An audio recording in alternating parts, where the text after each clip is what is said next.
नमस्कार, मैं हूं संजय मिश्रा और आप देख रहे हैं नवभारत टाइम्स ऑनलाइन और नवभारत टाइम्स एंटरटेनमेंट। और इस समय हमारे साथ हमारे बेहद खास मेहमान हैं डायरेक्टर सुधीर मिश्रा जी। आपको बहुत बहुत स्वागत है और शुभकामनाएं। और नई सीरीज जहानाबाद के लिए आपको ढेर सारी शुभकामनाएं। और आपके शब्दों में आपकी सीरीज।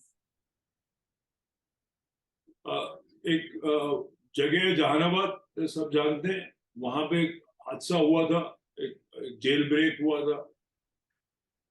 वो बेसिस है इस कहानी का। अब वहां से फिक्शन है, बट उस कहानी के द्वारा आप उस समझते हैं उस जगह को, उनके उस जगह के द्वंद्व को, उस जगह में जो सियासत जिस तरह से, पॉलिटिक्स जिस तरह से हो रही है, वहां के कास्ट डिवीजन को, वहां के समाज को। बट ये सब आप समझते हैं दिलचस्प थ्रिलर नुमा कहानी के जरिए। तो उसमें बहुत ज्यादा उतार चढ़ाव है, मोड़ है, माहौल बहुत अच्छा है। जो डायरेक्टर है, राइटर है, जिसको मैंने मेंटर किया है, उसका नाम है राजीव बर्नवाल। तो वो वहीं का है और समझदार है। तो मैंने उसके साथ स्क्रिप्ट्स पे और बाद में सब में काम किया, कास्टिंग पे करके। तो एक बहुत ही दिलचस्प कहानी है जो आपको अवगत कराएगी बहुत कुछ से, समाज से, पर बगैर बोर किए, और एक बहुत थ्रिलर नुमा एक पेस के साथ। बहुत बहुत बेहतरीन चीज है और वो बहुत बहुत मुबारक देना चाहिए सोनी लिव को भी कि वो ऐसी कहानियां जो है वो उनके प्लेटफॉर्म पर सुनाने देते हैं। तो वो बहुत अच्छा है। अगर आप उनके लास्ट 3-4 शोज देखें स्कैम के बाद से, तो बहुत अच्छी कहानियां और बहुत अच्छे निर्देशक, राइटर्स सब, और हिंदुस्तान से उपजी हुई कहानियां। वो हम और आपकी कहानी है। वहां उस परिवार को अगर आप देखेंगे तो आप उस परिवार को पहचानेंगे जहां वो लड़की है।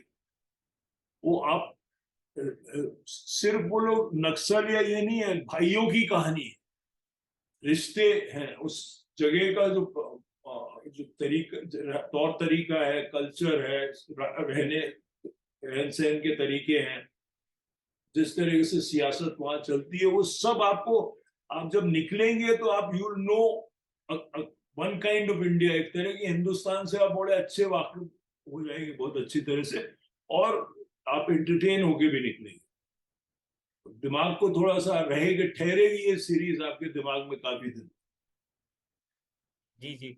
सर, पहला जो टीजर आया एक पूरा एक सीन था। हाँ, आमतौर पर जब भी कोई टीजर या ट्रेलर आता है तो हम कई झलक दिखाते हैं कि उसमें है। हाँ। तो ये भी आजकल मैं देख रहा हूँ, ये दूसरी बार कोई सीरीज देख रहा था जिसमें उन्होंने एक पूरा सीन डाला था। इसको आप किस तरीके से देखते हैं कि अब एक ये नया चलन है, हम झलकियों में बहुत कुछ दिखा सकते हैं। मुझे तो ये बहुत ब्रिलियंट लगा जो पहला टीजर था, क्योंकि वो एसेंस जो सीरीज का है, अनप्रिडिक्टेबिलिटी, कुछ हो रहा है और कुछ हो जाता है, ये बहुत अच्छे से दर्शाता है। आपको समझ में आता है, 1 मिनट में एक सीन में 50 कट नहीं दिखाने पड़ते, और दो नॉर्मल, उन्होंने हीरो हीरोइन को भी नहीं दिखाया या कोई जो मेन लीड है, उन्होंने दो जो साइड कैरेक्टर्स के जरिए आपको दिखा दिया कि आपको क्या एक्सपेक्ट करना है सीरीज में। तो बहुत, मुझे तो बहुत अच्छा तरीका लगा। नहीं तो वही तरह से प्रोमो, हमेशा ट्रेलर कटते हैं, 50 शॉट, कुछ म्यूजिक डालते हैं, वो बहुत ही फेमिलियर हो गया ऑडियंस के। तो थोड़ा सच्चाई है इस टीजर में। राइट। वो सर, किस बहुत अच्छी तरीके से बात। आपने, हाँ, सर इसकी कास्टिंग कैसे की थी? कैसे शुरू हुआ था इसका? अगर कोई स्टोरी है इसकी जहानाबाद को बनाने से लेकर और अब तक अब बन गया है, तो लोग देखेंगे और जब देखते हैं तो हर चीज की कहानी सुनना चाहते हैं। तो इसको, इसकी बनने की कहानी क्या है? बनने की कहानी यही है कि मेरे पास सोनी आए थे एक आइडिया कहानी लेके, जो राजीव ने लिखी थी, जहानाबाद। मुझे अच्छी लगी बहुत, लड़का भी बहुत अच्छा लगा। सोनी तो प्लेटफॉर्म इंटरेस्टिंग है ही है, उनको जानता था मैं। तो आई एग्री टू वर्क। और वो जिस तरह से फिर वो स्क्रिप्ट डेवलप हुई, कास्टिंग में भी बहुत, जो जिसको ऐसा कास्टिंग में कहीं कोशिश नहीं हुई कि इस बड़े नाम को ले लो फला। वैसा कुछ नहीं हुआ। वो हर हर पात्र को चुना गया, कैरेक्टर को, एक्टर को चुना गया कि वो पात्र को, कैरेक्टर को सूट करता है कि नहीं। तो बहुत इंटरेस्टिंग कास्टिंग है, चाहे वो ऋतिक की हो, चाहे वो परमब्रत की हो, चाहे वो तो सब लोग जो है वो बहुत इंटरेस्टिंगली कास्ट। सर और मैं ये भी ये कहानी है मतलब अब कहानी क्या है, वो आजकल जो है बहुत इंटरेस्टिंग हो गया है, क्योंकि जो कास्टिंग डायरेक्टर्स हैं वो आपका दायरा थोड़ा बड़ा कर देते हैं। आप जब कास्टिंग करते हो तो सिर्फ अपने इर्द गिर्द इमीडिएट जो लोग घूम रहे हैं उनके साथ नहीं होगा, एक पूरा वर्ल्ड ओपन होता है। फिर आप चॉइस आप लेते हो, इसको या उसको या उसको, लेकिन आपको ऑल्टरनेटिव बहुत देते हैं। वो बहुत इंटरेस्टिंग है आजकल। कास्टिंग अपने आप में बहुत एक अलग उस पर ध्यान अब अलग से देते हैं। नहीं तो पहले कैसा होता था कि हीरो के दोस्त को साइड रोल दे दो, फला को ये दे दो, वैसा अब बिल्कुल नहीं। तो छोटे सर छोटे मैं कैरेक्टर्स भी उभर के आते हैं, छोटे छोटे कैरेक्टर्स उभर के आते हैं, उनकी भी अपनी, उनके चेहरे पे एक जिंदगी होती है, उसको सूट करते हैं तो उसको लेते हैं। बहुत मेहनत है। कास्टिंग भी एक तरह का एक बहुत ही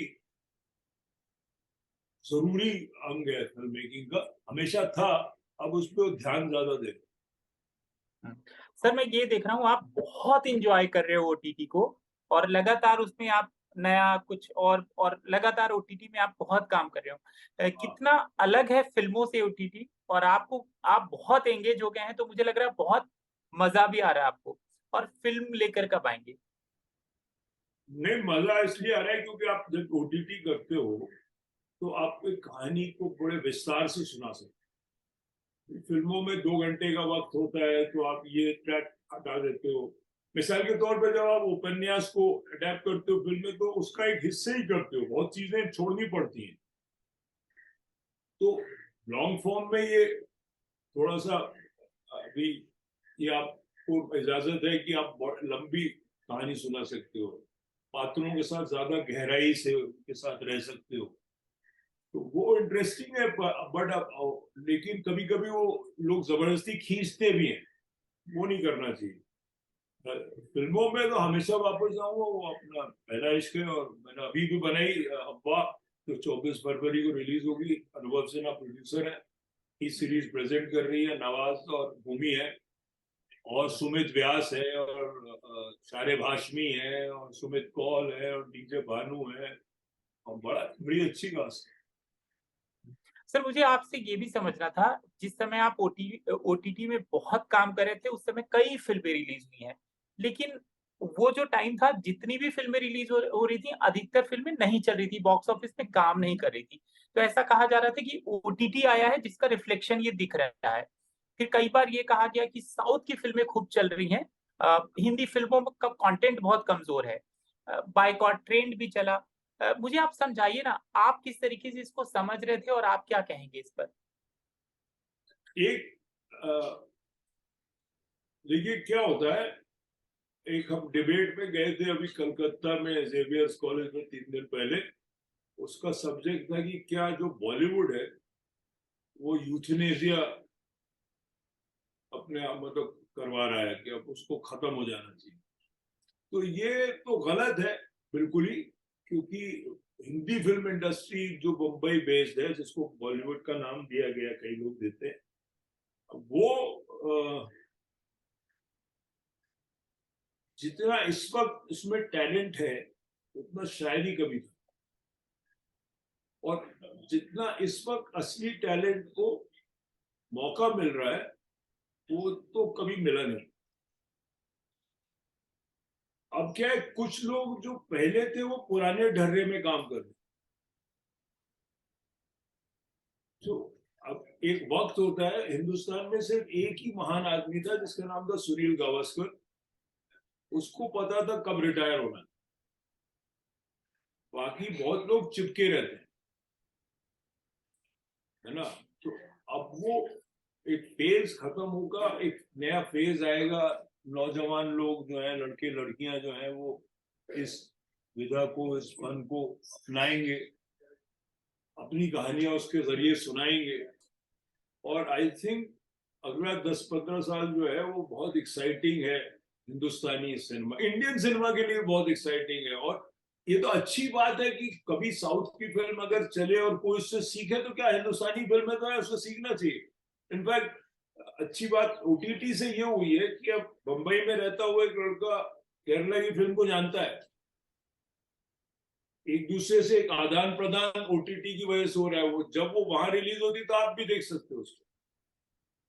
तो कभी घूमते घामते, क्योंकि ऑलवेज अवेलेबल है ओटीटी पे, तो आप घूमते घामते जब कभी पता नहीं क्या देखूं तो कभी आप गलती से एक फिल्म देखते हो, फिर वो तो वाह ये तेलुगु सिनेमा तो बहुत अच्छा है या केरला का सिनेमा तो बहुत अच्छा है, और फिर आप बाकी फिल्में देखना शुरू करते। तो I think very healthy, south की चले जहां की भी चले, चलनी चाहिए। और उसको हिंदुस्तानी फिल्म इंडस्ट्री बोलना चाहिए, बॉलीवुड बोलना बंद कर दे, क्योंकि अब सिनेमा हर जगह बनेगा। आधे से ज्यादा कितना सिनेमा तो लखनऊ में शूट होता है। बॉलीवुड मुंबई तो एड्रेस है जहां प्रोडक्शन हाउसेस रहते हैं, लेकिन कहानियां तो हर जगह की है और सुना कई जगह के लोग रहे। तो मतलब ऐसा तो नहीं, अब तो हर हर जगह अगर आप, और नए जो डायरेक्टर्स हैं वो तो हर जगह के लोग आए हैं ना। तो मुझे तो बड़ा अच्छा लग रहा है सिनेमा इस वक्त, और जो लोग इस पे पार्टिसिपेट कर रहे हैं वो मुझे बहुत अच्छा लग रहा है। सर एक रिएक्शन, नसरुद्दीन साहब का आज एक बयान आया है जिसपे उन्होंने कहा, समझा रहे थे वो कि बॉलीवुड का कंटेंट और सिनेमा, उन्होंने कहा कि बॉलीवुड पर भड़क कर कहा उन्होंने कि बेहुदा अल्फाज ने सत्यानाश कर दिया है फिल्मों का, हर समुदाय का मजाक बनता है। आप किस तरीके से देखते हैं इस बयान को? मुझे समझ में आया क्या कर। उनका कहना है कि भाषा जो है, जैसे उर्दू खत्म होती जा रही है फिल्मों से, मजाक बनता है हर समुदाय का, कभी हिंदू, कभी मुस्लिम, कभी सिख, कभी ईसाई, उन समुदायों का मजाक बनता है और भाषा कौन सी बहुत फिल्म, भद्दी और खराब। कौन सी फिल्म को उन्होंने उदाहरण। उन्होंने उदाहरण के नाम पे फिल्म का नाम नहीं लिया है। ये मैं रेखता का जो मैं कह रहा हूँ कि देखिए हर तरह की फिल्में बन रही हैं। वर्ल्ड सिनेमा तो हमेशा बनता था, ऐसा तो नहीं है वर्ल्ड सिनेमा पहले नहीं बनता था। वर्ल्ड सिनेमा पहले बनता था, 50% से ज्यादा फिल्में खराब बनती थी, तब भी बनती थी, आज भी बनती हैं। तो आप मुझे बताइए, भाषा जो सिनेमा की होती है वो पात्रों की भाषा होती है, वो माहौल की भाषा होती है। तो अब अगर कोई मध्य प्रदेश के किसी ट्राइबल इलाके के बारे में कहानी है तो उर्दू तो नहीं बोलेगा ना वो उसकी तालीम कुछ और रही होगी। मैं अगर लखनऊ के बारे में कहानी सुनाऊंगा तो एक तरह की जबान होगी, है ना। मैं अगर सीरियस मैन बना रहा हूं जो एक तमिलियन है जो बंबई के एक चौल में रहता है, तो वो कोई क्लिष्ट बड़ी सी जहीन सी, वो कोई उर्दू तो नहीं बोल सकता ना, वो अय्यन मनी का कैरेक्टर। तो ये तो सिनेमा है ना, तो भाषा जो है वो एक नहीं हो सकती, है ना। आप हिस्टोरिकल और नवाबों के बारे में और शायरों के बारे में थोड़ी कहानी सुना रहे। तो भाषा तो खुल गई है, इनफैक्ट अच्छा है, भाषा खुल गई है भाई साहब। और अब शब्द भी शब्द होते हैं, अब शब्द भी तो शब्द है कि नहीं। तो जब जरूरी है खामखा अब शब्दों का इस्तेमाल करना बेवकूफी, गलत है। आप उसको लेकिन आपको जिंदगी में तो वो जबान सुनाई देती है ना।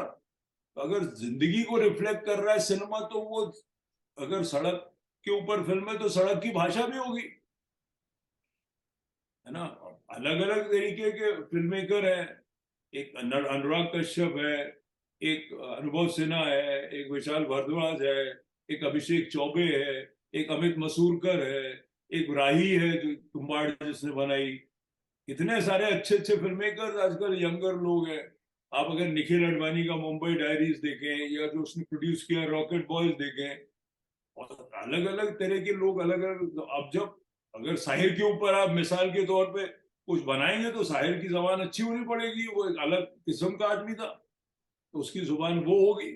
ये हिंदुस्तान है, यहाँ अलग अलग जबानें, अलग अलग लोग हैं। आप तो जानते हो हर 15-20 किलोमीटर में जबान बदलती है हैदराबाद की उर्दू और लखनऊ की उर्दू में जमीन आसमान का फर्क है। और ये सर समुदाय के मजाक पर, मेरे ख्याल से वो शायद कुछ कह रहे हो, कम्युनिटीज का तो मजाक उड़ाना चाहिए नहीं कभी भी। तो अगर वो एक तरह का सिनेमा करता था, पहले भी करता था, अब मेरे ख्याल से कम करता है। पहले साउथ इंडियंस का मजाक उड़ाते थे, अजीब अजीब सी भाषा इस्तेमाल करते थे। अगर मैं साउथ इंडियन होता तो बहुत ही नाराज होता उस वक्त, और ताबी मैं उस वक्त नाराजी क्या है, ये कैरेक्टराइजेशन गलत है, वो भाषा गलत है, उसको एक जोकर बना के रखा है कम्युनिटीज को।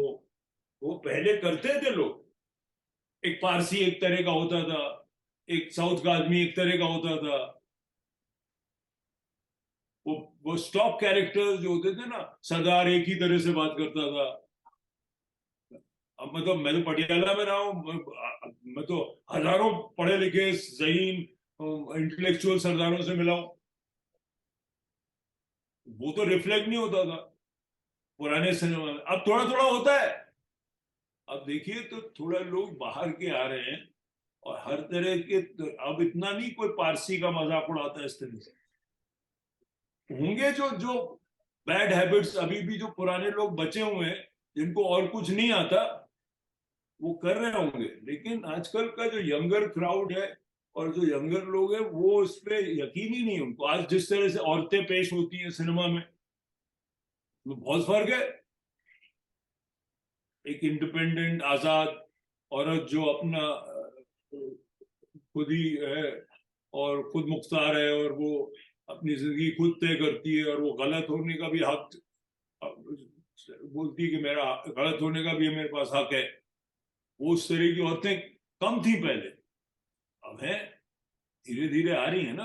आप कहते थे औरत प्रधान फिल्में काम नहीं करती, तो बहुत सारी। मैं कल को मैंने एक शॉर्ट फिल्म तापसी के साथ बनाई है, मैं एक फीचर बनाऊंगा किसी के साथ, कल को मेरा मन है हुमा के साथ काम करूं, और सारी लड़कियों। तो मतलब ऐसा कुछ नहीं है, बहुत चीजें अच्छी भी है बुरी भी है, लेकिन इस वक्त जो सिनेमा का माहौल है वो काफी बेहतर है। मतलब मैंने तो नहीं देखा था इतना अच्छा माहौल बहुत दिनों से। अब इतनी क्लासिक्स बन रही हैं, डॉक्यूमेंट्री का एरा आ गया है आजकल। आपकी जो ऑस्कर में एक डॉक्यूमेंट्री तो आई है, और तो कुछ आया नहीं। तो वो क्या डॉक्यूमेंट्री क्या उर्दू में होनी चाहिए थी? वो भाषा जो होगी लोगों की, जिन पात्रों को शूट कर रहे हो, वो सब भाषा होगी। वो ऑस्कर तक गई है। तो डॉक्यूमेंट्री पहले तो कोई देखता ही नहीं था, वो फिल्म डिवीजन की बनती थी और सिनेमा के पहले दिखाई जाती थी। अब तो वो स्ट्रीमिंग प्लेटफॉर्म पे भी दिखती है, कभी कभी रिलीज भी होती है। तो ये तो कमाल का प्रोग्रेस है ना। अब उसमें नुकसान भी कई है ना। जिस तरह से थिएटर्स मतलब जो महंगे हैं, जो प्राइस है, वो सब थोड़ा काम करने की जरूरत है बहुत सारी। और ऐसा नहीं कि हम लोग खराब फिल्में नहीं बनाते, कई हम लोग बहुत खराब फिल्में बनाते। वो धीरे धीरे वो बदलना पड़ेगा। सर हमसे बात करने के लिए बहुत बहुत शुक्रिया और ढेर सारी शुभकामनाएं आपके इस शो के लिए। मैं जानता हूं आज आपका शेड्यूल बहुत टाइट है, मेरे पास सवाल तो बहुत आ रहे हैं, लेकिन आपकी टीम ने कहा कि अब खत्म करें। तो थैंक यू सर, ढेर सारी शुभकामनाएं। Thank you. Bye, thanks.